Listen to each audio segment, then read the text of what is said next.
Mansi Gopala is riding the latest wave of U.S. immigration. A software engineer originally from India, she's now a U.S. citizen living in North Carolina.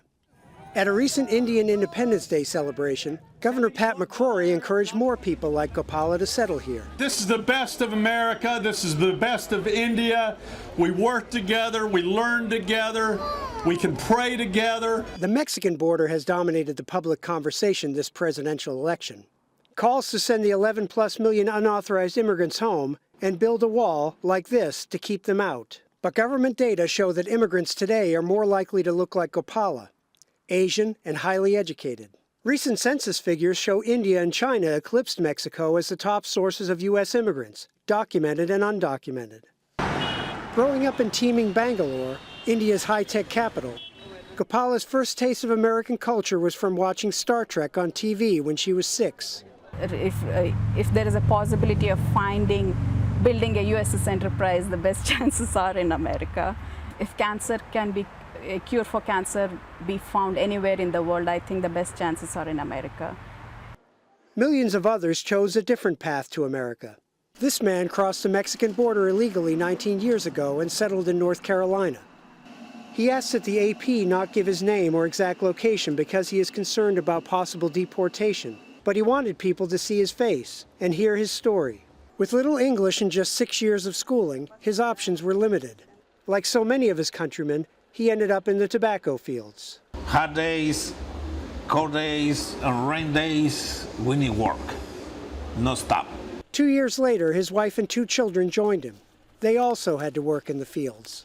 When you see your children come in the house and tired and say, "Oh, Daddy," it's hard.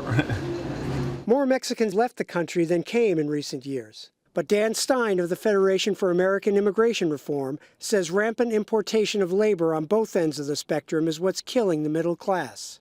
We've created dependency for highly skilled labor on the high end for our technological advantage, and we're also importing massive numbers of lower skilled workers than the average American worker without any obvious economic reason in a post-industrial information world. But University of North Carolina demographer James Johnson says that with a graying population, the U.S. needs the low-skilled workers as much as engineers and doctors. I feel critical needs in our labor market. We typically talk about the 3D job, the difficult, the dirty, and the dangerous. You don't like to do them, so we have to have someone to do them.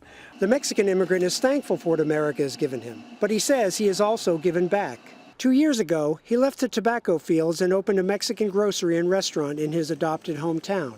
And pay the water has taxes. Pay the power has taxes. Pay the gasoline has taxes. He still has no legal status, but to him, this is home. For me, this is my pueblo. I love this place.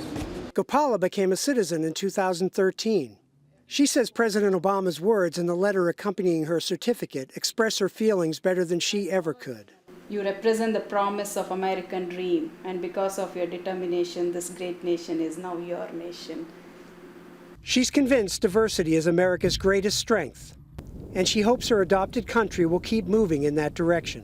Alan Breed, Associated Press, Raleigh, North Carolina.